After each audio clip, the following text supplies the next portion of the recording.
couple I'll tell a couple stories about my background, and maybe in the course of that, do a couple of riffs that might be outtakes from my talk tomorrow. And we'll kind of decide what we want to talk about. And a few themes certainly seem to emerge here. I got into this field as a teacher in Mexico. It was actually this really high-end school for the ultra-rich. So it's like I was teaching the next generation of Latin American oligarchs. But the students were incredibly well educated. Most of them had taught abroad. Their level of English was incredible. Every student had a laptop. And the idea was all the learning materials had to be online. So the idea was you certainly never actually gave any didactic teaching in the classroom at all. The classroom space was to be project time, Q&A, figuring some creative way of working through the material, the content. So it was this very strict division. So it was actually a very progressive place. And they paid for my training at places like UBC. And through various concatenations, I ended up there. Now, how many people here, I guess we'll find out how many of you have been in this field for a while, remember this thing called learning objects? I actually overheard someone use the word out in the thing, and I just about froze in my tracks. It's kind of like hearing the name of, it's like you think you've got a new identity, and you've moved to the new town, and no one knows who you are, everyone knows nothing about your criminal past, and someone says that name. You just kind of freeze in your tracks, and it's kind of a terrifying moment.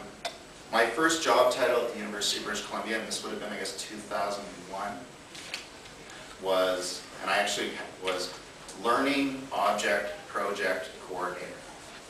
So back then, what we were hearing was that learning objects were going to solve all our problems. And what did they mean by learning objects? Well, no one could tell you, really. To some people, it meant a very distinct set of ways of arranging a learning online lesson with certain attributes and a piece of assessment at the end. And it would have it would follow this technical specification set up by these various global consortia. There were competing specifications. They're still around, the IMS and SCORM. I'm throwing these around. It was, really I don't feel any clearer on these concepts now than I did then. But the idea was, and it was a very sound idea, and it's still really at the core of what I'm interested in, was, given that we can, one of the things that's unique about digital media is it's a non-rivalrous resource. If I have a file on my computer, assuming I'm not breaking copyright law to do it, there's nothing stopping me from you having that same copy. It doesn't detract from my copy. It's no more expensive, really, to share it.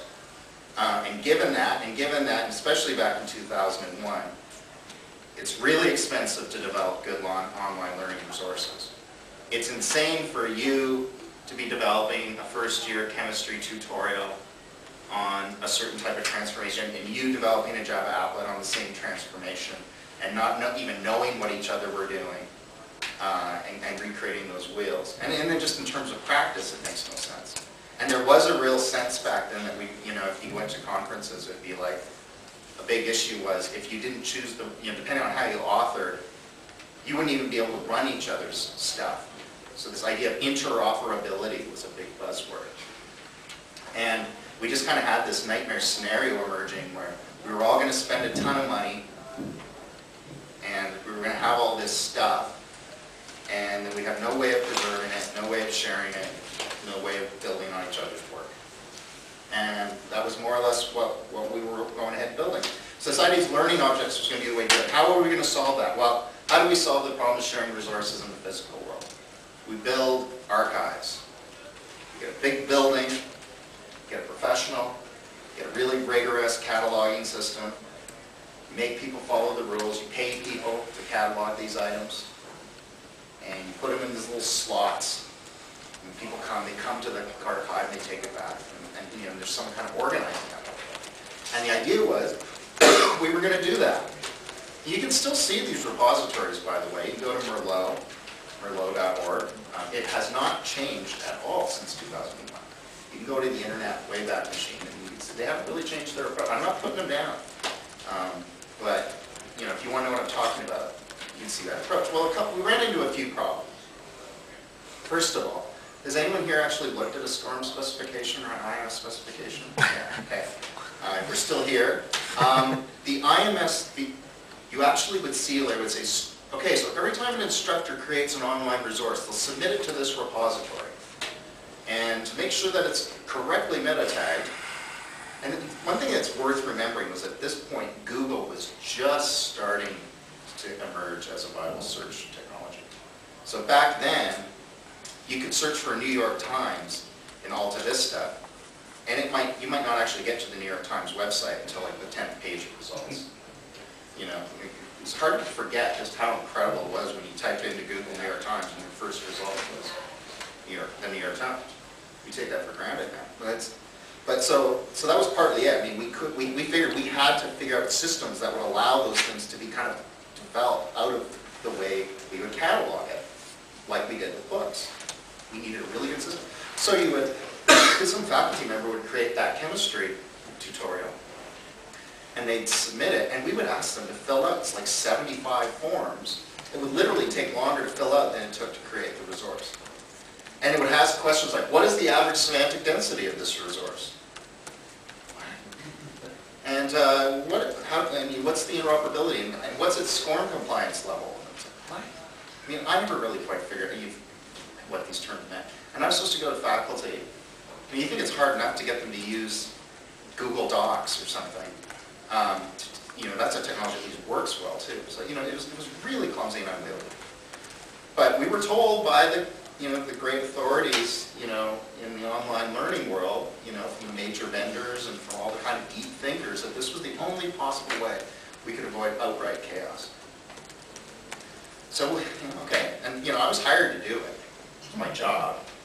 You know, I came from Mexico, and I was like, now I had a job at a university in Canada, so it's like, you know, okay, it's my job. I got to convince people this is what to do.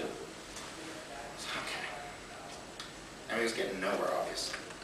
Nobody did get anywhere with this.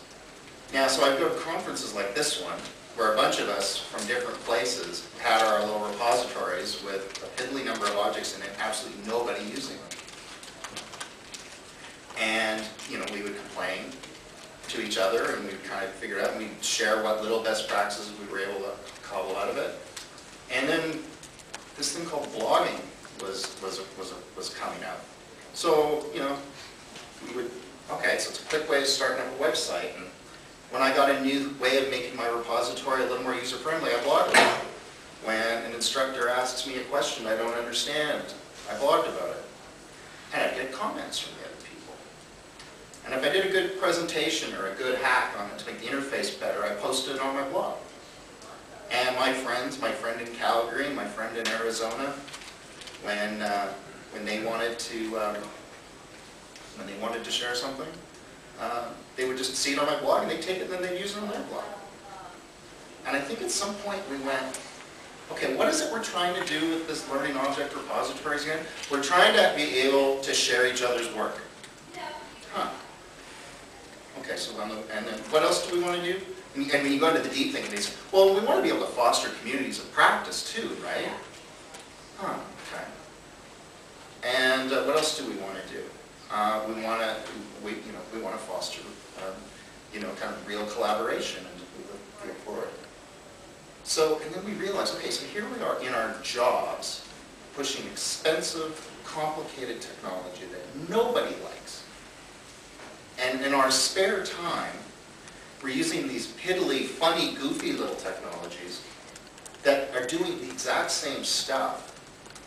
And it's cheap or free.